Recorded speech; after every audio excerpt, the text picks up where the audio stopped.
Hello, good evening everyone. Welcome to my 45 days video.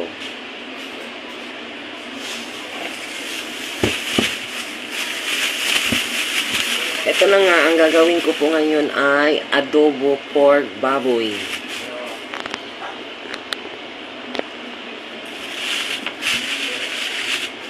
Dahil wala akong lutuan,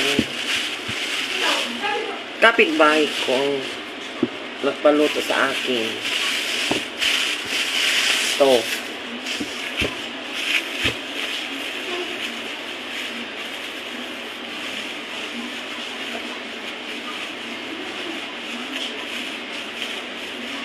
Gawin daw adobo. Ngayon ko lang nalaman na ang adobo baboy inilalagay ng luya. Now, which is sibuyas tsaka bawang lang naman.